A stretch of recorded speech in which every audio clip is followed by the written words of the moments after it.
was Britain. Great. What's all this for, Father?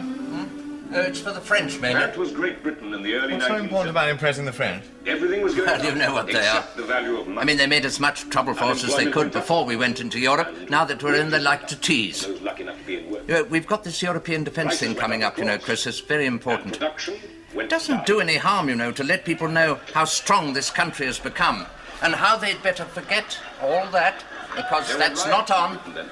We not called them anymore. Non-violent demonstrations. Drug addiction went up, and pollution, and violent crime, and the birth rate. They called it the permissive society. But it didn't seem to permit most people to live in peace and quiet. And so in the end, most people, the decent majority, decided to do something about it. Most people. It was the professional politicians who bit the dust that day. And instead, Oh, one makes these gestures. I mean, it's the law and order part of the job. what most people called it could be summed up in one word: hope. Except there hasn't been an election since, and the House of Commons is a rubber stamp when anybody bothers to use it. It's the stated policy of the government to restore parliamentary democracy just Which as soon is as exactly the country's in what a the fit Greek state colonels to have been saying operate. for the That's as last- far as I'm prepared to go. I'm sorry. I'm your son. You don't have to go anywhere. You don't have to be a public figure, not with me. Last. Anyway, we don't see each other often enough to quarrel. No. Look, have some more of this. Please. Chris, I don't think it's my fault that we You're don't... busy, and I'm footloose. It's better. We don't get on each other's nerves. I'm quite often lonely. Loneliness goes with power, Father. You're a head of state. You're a public person. Oh. And I'm a private one. Better not be too close. He that hath a wife and children hath given hostages to fortune, for they are impediments to great enterprises. Francis Bacon, who had neither wife nor child, and most of whose enterprises were rather shabby, hardly an authority. We don't think alike. I might embarrass you. Supposing I took it into my head to thump one of your precious secret police. We have no secret police. Guardians of the realm. Supposing I got tipsy and thumped a guardian. I won't, of course. Well, I'm grateful that you don't. You know, I was supposed to watch that. Nonsense. Who gives the Prime Minister orders now that there isn't an electorate?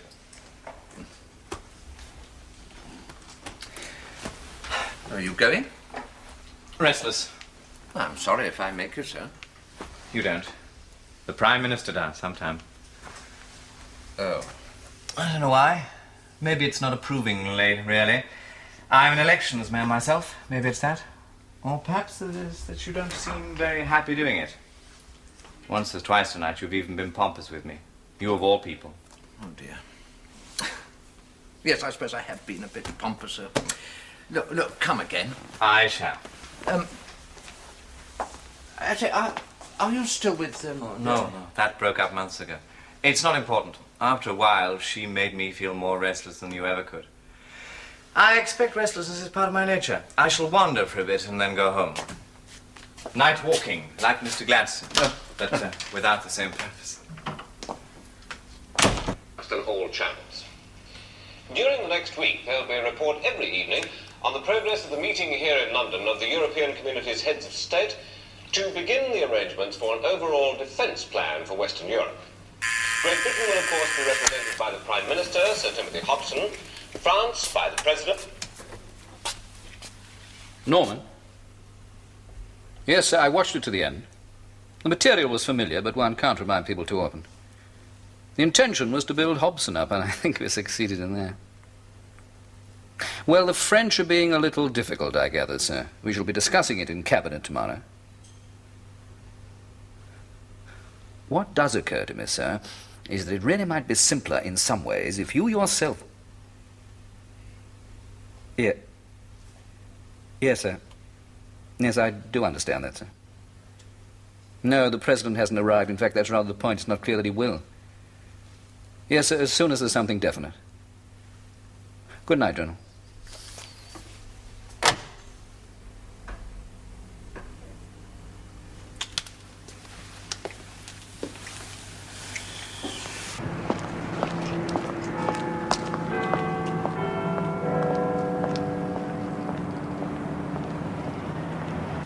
I am sorry to be late. It's really very bad manners, particularly when I live here. You saved your place. Yes, very nearly at the head of the table. What an honour for a mere Prime Minister. Would you like me to move, Sir No, Timothy? no, my dear fellow, pray retain your usual seat. Now then, what have we to consider? You have the agenda, I think, Prime Minister. Yes, I know, but you usually like to tell us what the General thinks about it, and then, of course, we all know what to think, and it all saves trouble. Timmy, my dear, if there is something up, I think you ought to tell us now what it is. I've been seeing myself on television, Jeff, myself and all of us, and I think perhaps it's made me a little bumptious. Certainly has. It will pass. I'm sure it will. Indeed, it has passed already.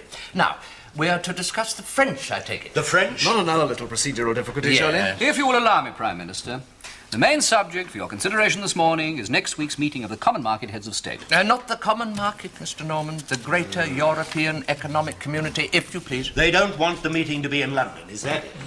No, the French have no objection to our paying their hotel bills, Mr. Bullmore. The bases of their objection are twofold. One is unimportant and can easily be rebutted.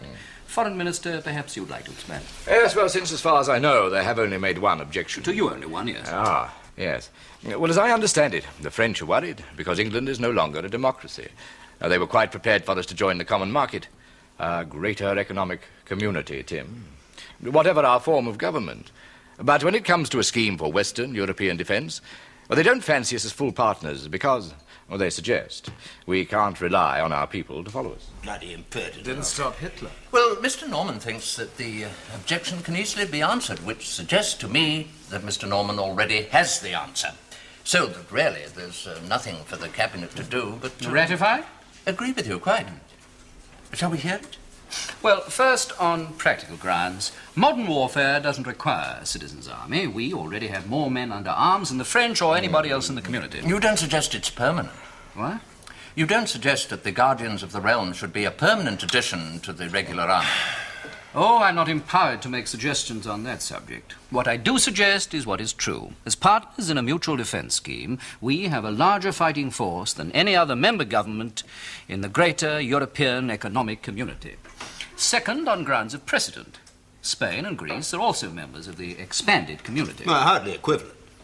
No, junior partners, if you will, but partners nevertheless. Spain is technically a democracy since Franco's death, although the elections are carefully managed. Greece is in the same situation as ourselves. Yes. Finally, as we have already explained to Monsieur de Bastion, it is the General's publicly stated policy that this country will return to a system of free elections. Correction. I beg your pardon? A correction, Mr. Norman. Surely the General has made no public statement of policy at all. As I understand it, he prefers all public statements of policy to come from this government, from us, Mr. Norman, usually unanimously. I beg your pardon? You understand correctly? I'd just like to get these things clear. Well, that disposes of the first objection. Yes.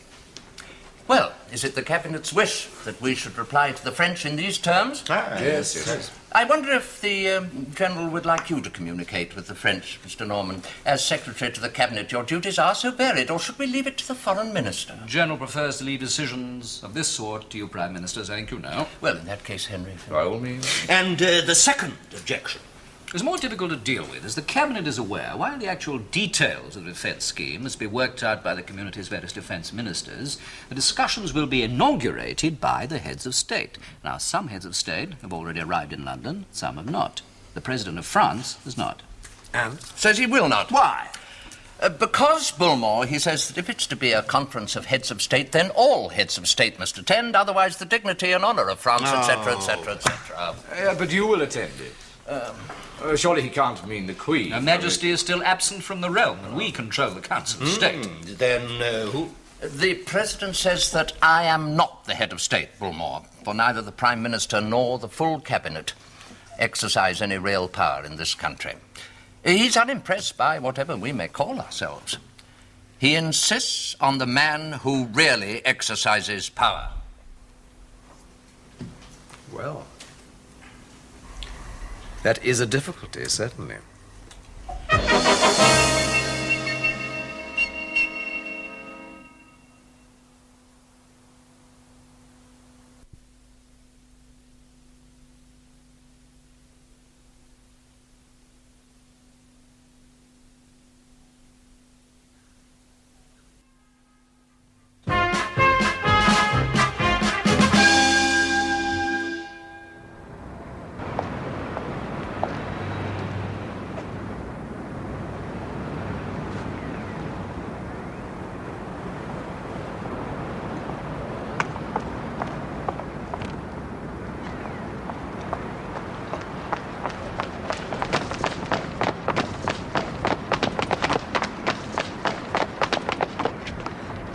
Go away.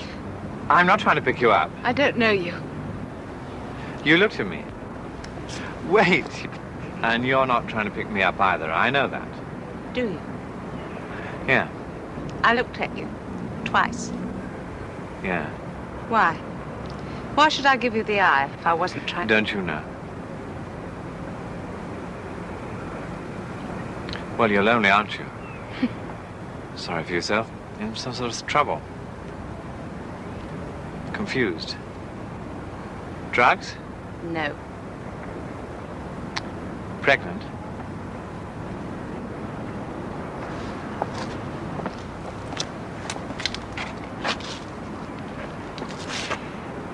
Why did you run after me if you knew I wasn't trying to pick you up? I know the look. I mean, both looks. The pickup look and yours. Don't tell me you're a psychiatrist. No. I've done a lot of jobs in my time, none of them for long, but not that. I used to work for shelter and for release before the fuzz. Oh, that's another story. And I've worked in hospitals, so maybe I can recognize when somebody needs some kind of human contact. It's too scared to make it. Would you have run after me if I'd been middle-aged and ugly and fat, as well as lonely and unhappy? I wish I could believe so. Well, I'm not pregnant. Not anymore.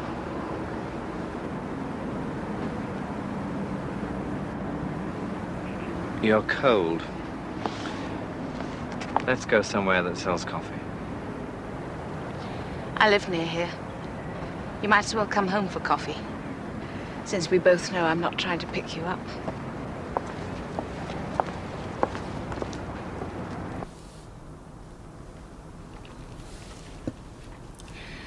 I don't go out very much. Just sometimes at night, walking about until I'm tired enough to sleep. And your husband? Wedding ring. Oh. Easy when you explain it, like Sherlock Holmes. My husband's disappeared. Walked out? I don't know. You from the G's? I suppose they have a plainclothes department. I don't care if you are. What could possibly make you think so? Good God, you're living in it. The answer is no. It would be anyway. Believe me, I don't like them. I feel uncomfortable just sitting in their barracks. My husband was in the G's. A captain. He was a career G. I should be sympathetic. I am sympathetic, but I told you I don't like G's. No. Nor do I. Not your husband either. I just asked. You said he disappeared. He's dead, I imagine. On duty. But surely in that case they'd have told. I'm sorry to be stupid. I was very clever about the wedding ring, but I'm a bit out of my depth at the moment. He was a communist. I think you should go out more. You think I'm making it up? Yes. To attract attention. A melodramatic lady. Mm. No, you're not very bright. You seem to be, but it's rather superficial, I'm afraid. I'd like to believe you. I like you. I had a good job, Mr. Hobson. And a home and a husband. It's not invented. He was in the G's. And he was a communist. Of course, I've no proof of that. No one from the party's been near me since he disappeared, for quite obvious reasons. In any case, I've never been a party member. Just an old-fashioned, middle-class liberal in love with my husband. Oh.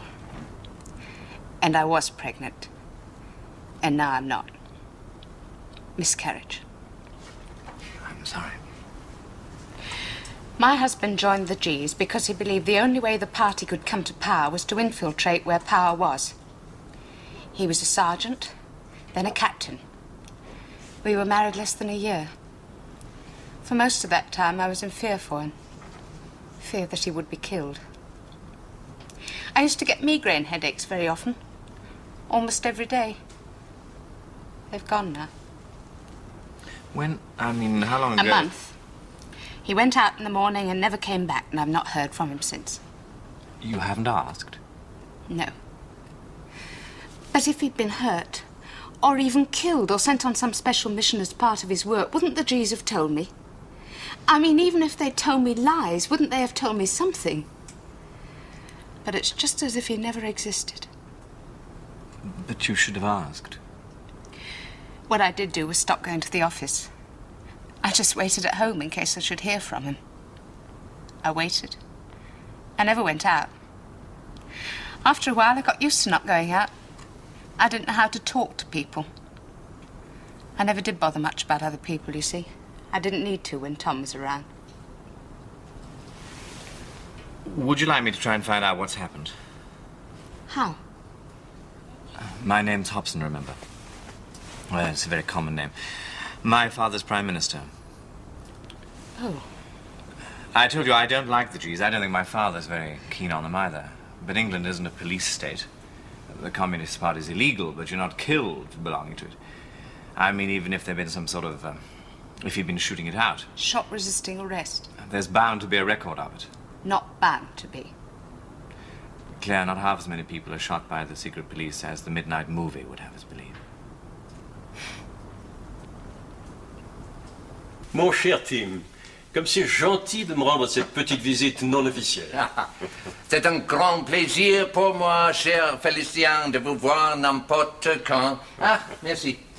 On vous a bien soigné ici, j'espère. Oh, merveilleusement. Vous savez, c'est un peu comme chez moi à Claridge's. Puis-je présenter mon collègue, Monsieur Norman? C'est un plaisir et un honneur de faire votre connaissance, Monsieur Norman. I'm afraid I don't speak French. Oh, thank you. Oh, how very surprising. I speak Spanish, German, Russian, little Chinese. A busy man hasn't the time to master every language. I decided to confine myself to the most important. Thank you. Leave the trolley, please. I thought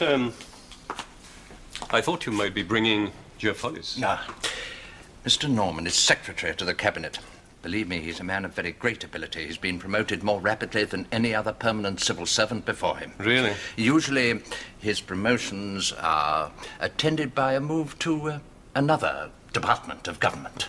One sees clearly that the Foreign Office was not among them. More importantly, I'm fortunate enough to enjoy the General's confidence. Shall we proceed to business? Oh, yes. Well, that is the business, of course.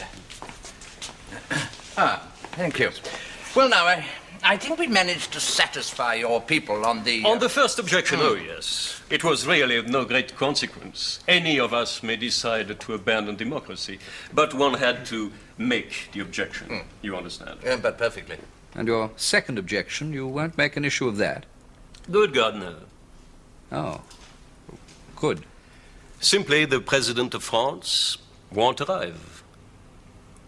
We shan't make an issue of it. He'll have a little chill influenza. Nothing serious. Only he won't be able to travel. Everyone will know. They may speculate. What can be decided without him? Oh, I shall have authority. I would deal with you most willingly. I admire you greatly as a man and a statesman, you know that. But some of the other heads of state may feel a little insulted. Really? Why? You're not a head of state. And the conference is at that level. Are you? You're really pushing it, then. Mon cher Tim, I would not hurt you for the Well, world. I am the Prime Minister. Who holds the power? Well, technically, constitutionally, the Queen is But she's not here, and refuses, as one is told, to return. Well, that makes no difference. As Prime Minister, I should have the power to commit this country... And so should I, Timothy, because I should agree to nothing on which my president had not already made a decision. And as for anything new, I should ask for time to think. It's not about power at all, then. It's about prestige. Yes, it's important in diplomacy. I'm so glad you've made the discovery. It's really the most important thing there is. Félicien, does France want this defense pact?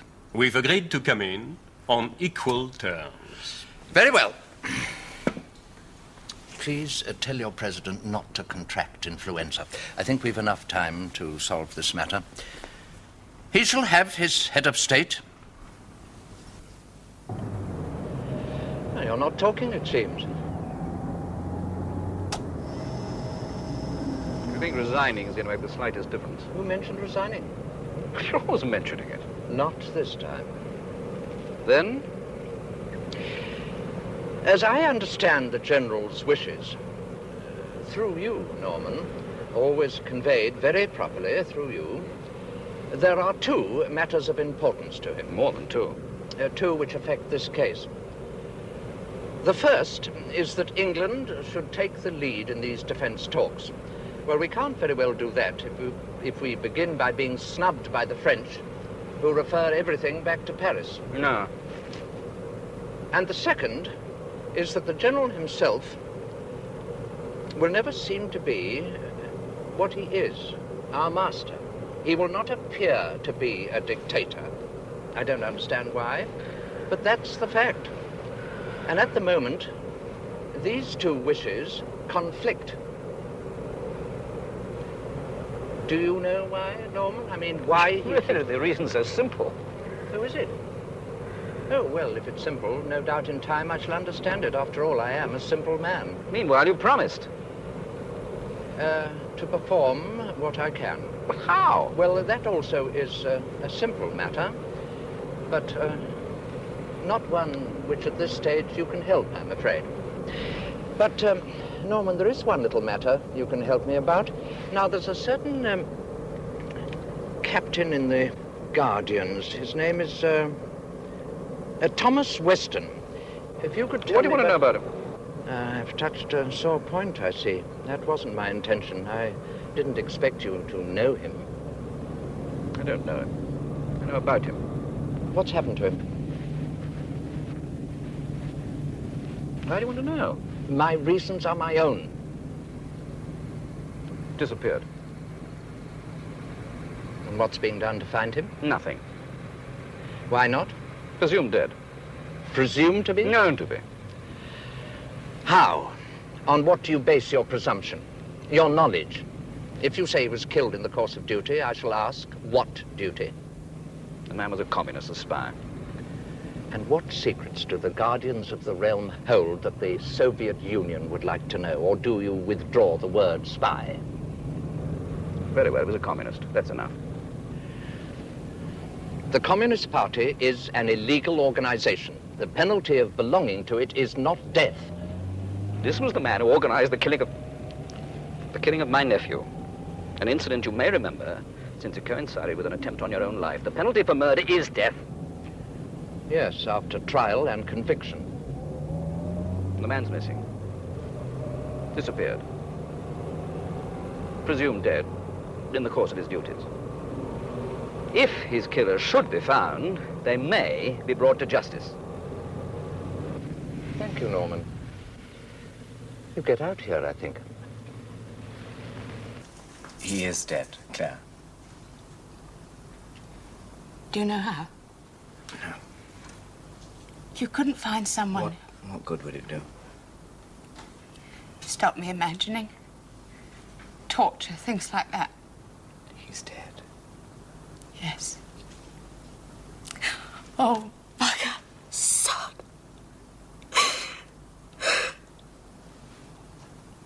What I want to know is why Hobson should be asking questions about him. There's a connection somewhere. Someone's been stirring it up, and I want to know who. You're worried for me. Yes, I suppose I am. I don't know what to think. This isn't my scene at all. Remember I told you that not as many people get shot? As the midnight movie would have us believe. Seems you were wrong. My father's prime minister. He's a very gentle man. Even in the old days, there must have been some truth in the spy stories. People got killed and nobody knew. Not many people. There needn't be many now. We only know of one. And now my father knows about it, I'm bound to be interested in what he's going to do. Your coffee, Home Secretary. Ah. I'm glad you were able to give me a moment before the meeting, though, of course, one never knows how long these things are going to take. What things? We don't get on. We ought to, but we don't. And there's no ought about it. I do my job, you do yours. You don't need to ask me up here just to tell me we don't get on. I know it. What is my job, Bullmore?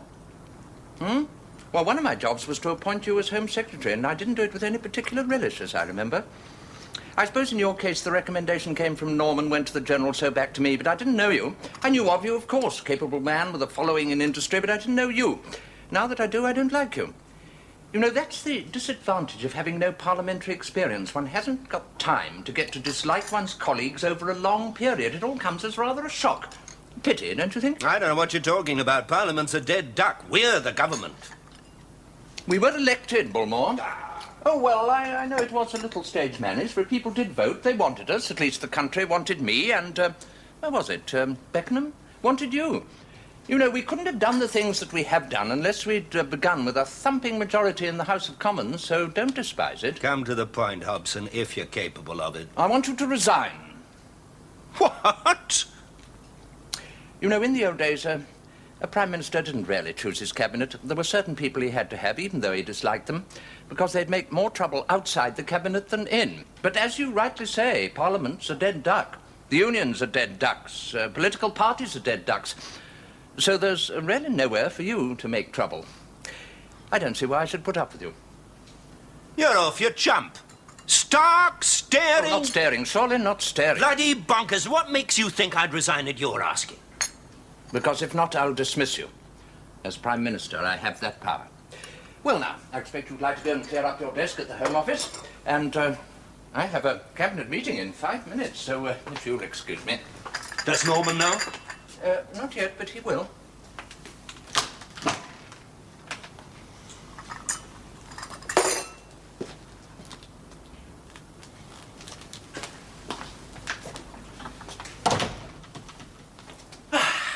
Tim was a bit stroppy on Tuesday, I thought. Could he be sickening to something? I shouldn't worry. If he gets too far out of line, he'll soon be slapped down. And he knows it. Yes, but I do hope he's not going to be late again.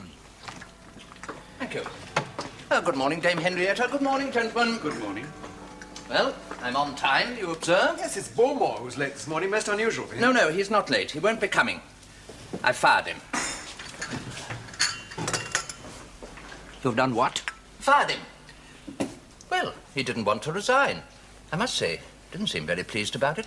I thought there was supposed to be a tradition of sportsmanship in these matters. Oh, do please sit down, everybody. Geoffrey, will you sit next to me? I think I may need a little moral support. Mr. Norman, I don't think the others will sit until you do.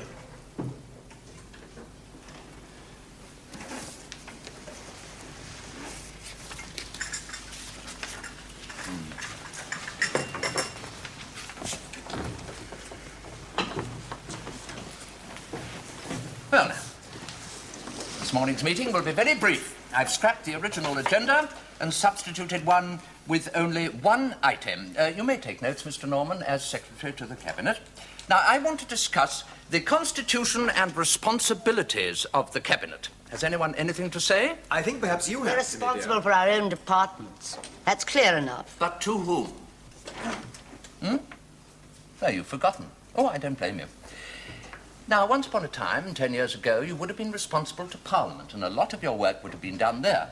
Answering questions, justifying mistakes, explaining policies, introducing new laws, and you would have represented your departments here in Cabinet as you do now, and you would have had little battles among yourselves, chiefly about money, and I would have watched over you all and occasionally reshuffled you. But now, you're really administrators, like permanent civil servants, only on a grander scale. But with this big difference, you're not permanent. All your responsibilities, if you will think about it, are to me. A Prime Minister can appoint his ministers and he can dismiss them. Like that. Any comments? Mr. Norman, one of your duties is to advise us on constitutional matters, should we need advice. A duty which has perhaps been a little neglected recently. Now, is my outline of the constitutional position correct? It is correct. Is there anyone else to whom ministers are responsible? The sovereign. Who is not with us. And in any case, direct access to the sovereign is my right. Is there anyone else who constitutes... No other person constitutionally. Any of your ministers who wish to resign would have the right to address Parliament on the reasons. Well, I should be happy to reconvene both houses for that purpose. Does anyone want to resign? Later, perhaps. Well, now, I'd like you all to go away, think over what I've said, and we'll meet again this afternoon and discuss the original agenda. Thank you all very much. Mr. Norman, you will please to remain.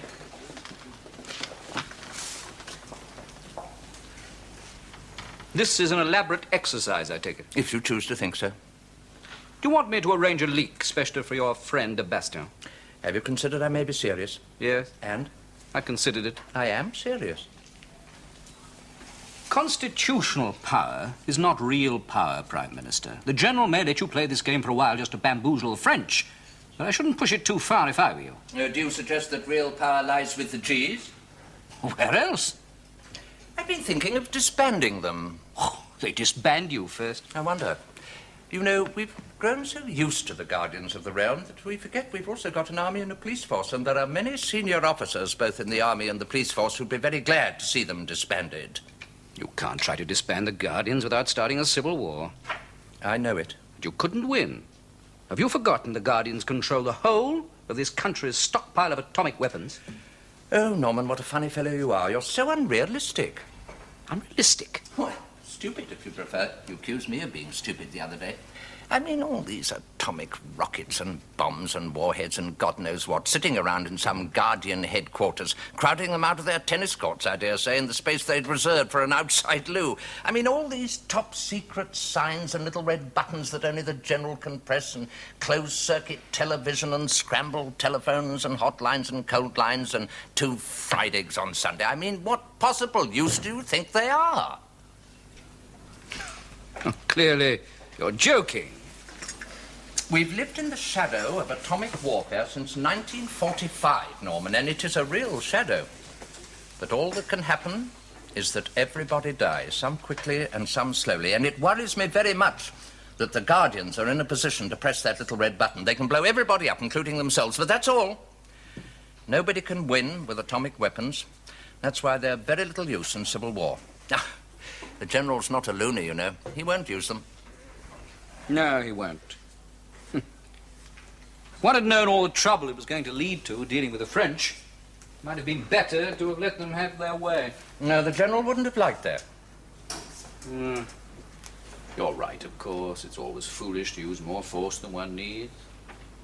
Do you remember asking me about that captain of the Guardians who disappeared, the communist? Yeah. Well, that was the point about him. He was in the way, a nuisance. Just disappeared. I wonder if you'd join me here at the window for a moment. Huh? Oh, very well. Look down there. The majesty of the law, looking after you, keeping you safe. Look out! What on earth? What do you do? What's... Nothing at all. But you've no idea how enormously easy it is to kill a prime minister. Or better still, just to avoid starting anything in the nature of insurrection from those senior officers you mentioned. You could disappear. Like Captain Weston. You just vanish.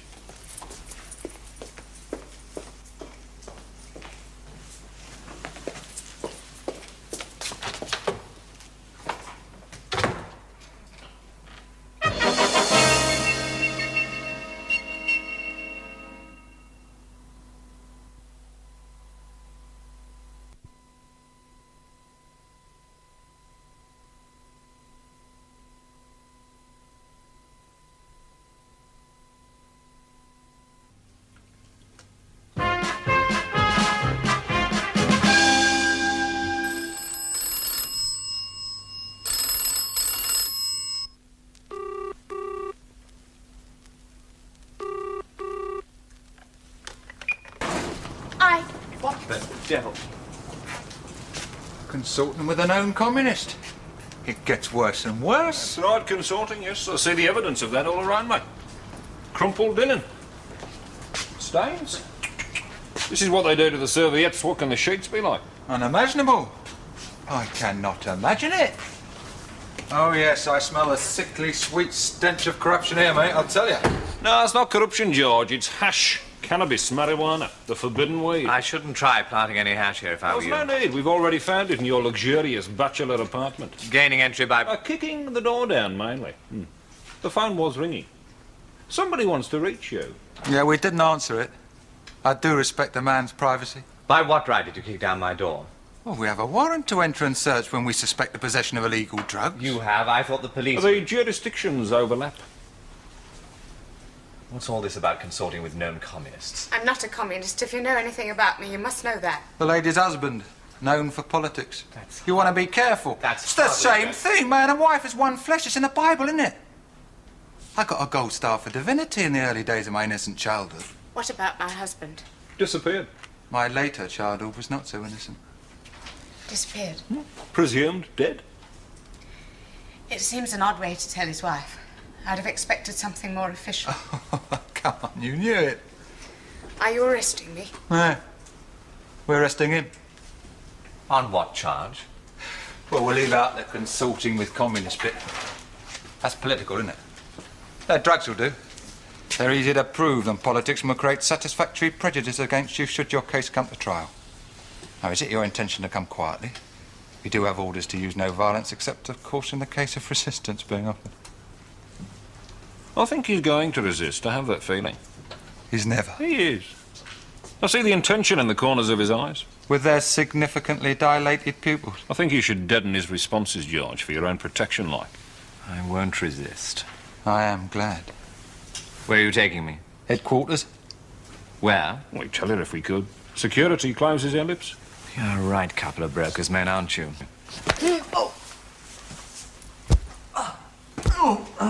I shouldn't have resisted. It's a classical problem, and there is a classical way of solving it. Which is? The night of the long nights, the massacre of Glencoe. Get them all together, surprise them, kill them. No. I'm not suggesting it, I'm just pointing out the classical way. If you want to get rid of the G's, Timmy, you should do it suddenly, silently, and above all, finally. Otherwise, they are liable to get rid of you. I said no, Jeff, therefore think again. All right, if the classical solution is ruled out, then any use of force is ruled out. If you're going to use force, use it efficiently. If you can't use it efficiently, don't use it at all, right? Agreed. Then use erosion. How? How were the G's formed? No, don't answer that. That's a rhetorical question. Some were seconded from the army, a few from the police. The rest were recruited. Some because the pay was good, some because the job was interesting. Some from those private security firms which we had to disband when we wanted to coordinate the war on crime. What we have to do is to reverse the process. Those from the army and the police can go back to the units they came from. We're on top of the crime wave now. The figures are going down every month. The private security firms can set up again and take back some of the people we got from them. We can put up the police pay to match the G's pay and start a police recruiting drive. Now, of course, it would be silly to go on recruiting G's when we need police recruits so badly, so... How long? 3 years? With luck. Absorb what's left, no bloodshed. No open attack, no provocation, no loss of face. And very few people need know what we're doing. Yes, the General needs to know. He's bound to know. Yeah, my dear Timmy. You can fire Bullmore, but you can't fire the General. Quite the other way. He'd have to come out into the open to do it, of course, but we would be out so quickly. Oh, no. What? Oh, no. He wouldn't have to come out in the open. I gather a simple murder would do the trick just as well. From whom do you gather that? Guess. Ah. Sir? Well, this must be tried. Now, I want you to prepare a plan on the lines you've told me. Don't discuss it with your staff. Don't discuss it with anyone at all. Right. Jeff, why do you think the General won't operate in the open? And do you know, I asked Norman that the other day. He said I was stupid not to know the answer. Well, this isn't France, you know. We've only had one military dictatorship in this country back in the 17th century. Oliver Cromwell. Yes, it wasn't popular and it wasn't successful. Do you remember back in 1970, one of the posh Sundays ran an opinion poll? Who would you like as president? Duke of Edinburgh came predictably top. There was Enoch Powell, Lord Robins, even Dr. Beeching. Do you remember him? But nobody suggested a military man. Because when you come down to it, most people in this country simply will not stand for a military dictatorship.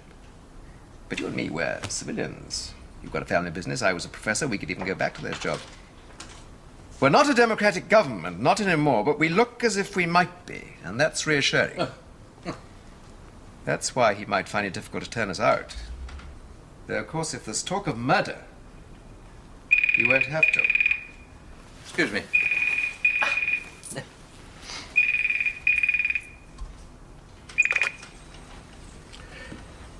Yes. Oh. Show him up. Norman. We're not bugged by any chance, are we? Oh, no. Please come in. I'm very sorry to trouble you, Prime Minister. I thought it better to come in person than telephone. Your son has been arrested on a drugs charge. By the police? By the Guardians and held in their custody. There are no further charges at present.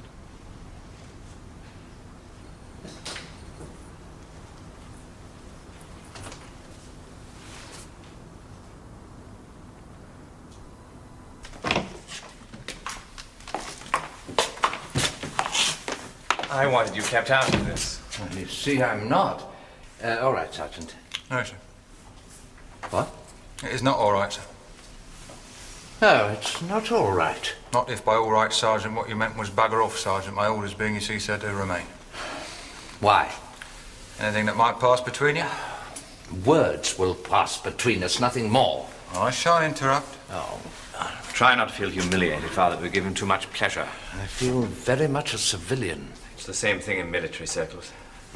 How did you find out? Oh, I didn't have to find out. The Secretary to the Cabinet went at some lengths to inform me. I'm not sure I understand you. Have you any idea why you've been arrested? You know the charge. Yes. Is it true? One must ask the question. I expect it's true they found something. Cannabis, phenethydrin, heroin. There were no drugs in the flat when I left it. When was it I said I wouldn't do anything to embarrass you? Oh, would you believe I didn't even hit them? I shouldn't laugh. It hurts my ribs. I see. I've brought you to some pains, Chris, as well as everything else. I'm sorry. You have?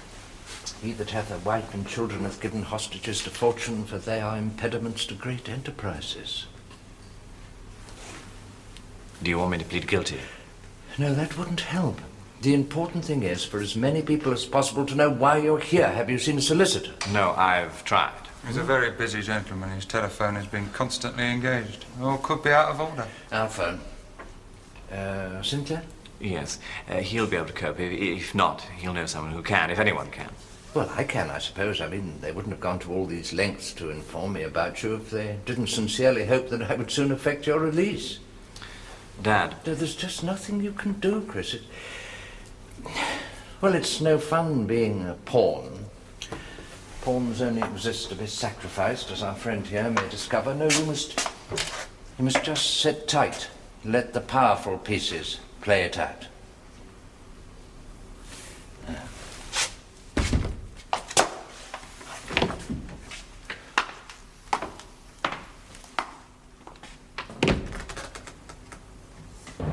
First installment. Call it what you like. The drugs were planted, I take it? I don't imagine you intended to come to trial. Why not? If the intention had been to kill him, he'd be dead. A hostage, then, for my good behavior. I said call it what you like. I think it's time I saw the General. You can communicate through me. Thank you, Norman. But when one is going to surrender, one doesn't send one's sword by post office messenger. I'll arrange it. The General and I were at school together. We can talk over old times.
Good afternoon, Stewart. I'm expected, I think. Yes.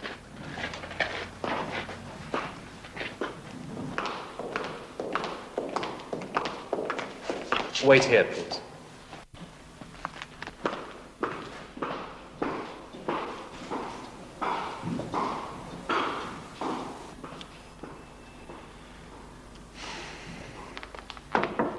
Come in.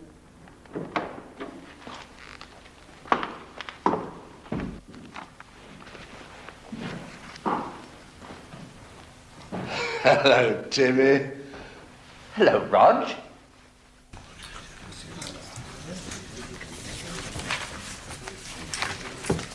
Thank you. I'm sorry to be so late. I've been with Sebastian. The French will raise no further objections. Their president will arrive tomorrow. I shall open the talks as head of state. And the Minister of Defense will take over when things get down to detail. Geoffrey, I had hoped to see you in private before this meeting. I've decided to relieve you of your post as Minister of Defense. Well, at least Bullmore wasn't sacked in public. My dear Geoffrey, I'm not sacking you. I want you to take over the Home Office.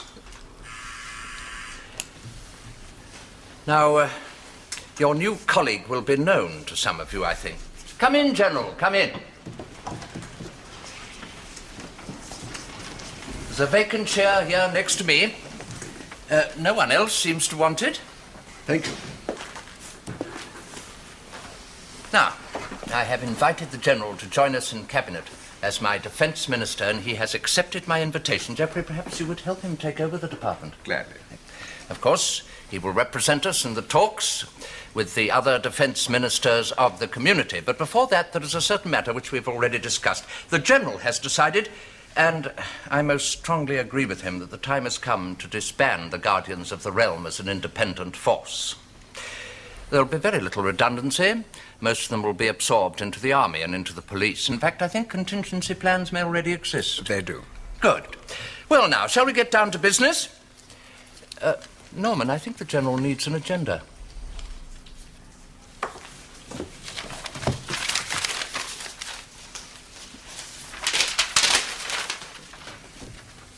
You know, the trouble with you is, Norman, you find it hard to believe that people can really mean what they say. Do you want me to resign, or will you move me? Now, the General always said that he didn't want to run the country, he just wanted to be sure that it was run decently, to use his own description. Now, we just thought that was a cover for concealed dictatorship. Well, it was easy to think that since he held the power. It was wiser. But you drove me to the point where mere wisdom wouldn't help. So I decided to find out if the General really meant what he said. I asked you, do you want me to resign? Now, what do you want? Well, I'm interested in efficiency. But so am I. I'm not a Democrat. You don't surprise me. But it's always been the General's policy that we should return to a system of free elections. Yes, that was the General's policy. But it's not mine. I don't follow you. Norman, you believe in efficient government. I believe in good government. That is government for the good of the people. So I believe in compassion, in fairness, in justice. Everything that used to be called the welfare state. I believe in it. That people should have a right to work, a right to play, a right to a decent life, a right to education, and help for the old and the sick. What I do not believe in is that most people know what is good for them. Most people left to themselves get into a right bloody mess. A sort of group suicide. That's what democracy is, you know. And I've no use for that at all. Oh. So, what do you want? Swallow my pride and stay on. I'm glad. I can use an efficient man. Here, what are those things? Curiously strong peppermints. Oh, no, thank you. Why? Well, I'm afraid sometimes my breath may smell. Ah. And your son? 2 weeks in prison on remand won't really hurt him, you know. Besides, I want to know what goes on inside prisons since the Home Office reforms. You know, now that I'm really doing the job I was called on to do, there's a great deal I've got to find out. Very well. Oh, Norman. About your breath. I never noticed.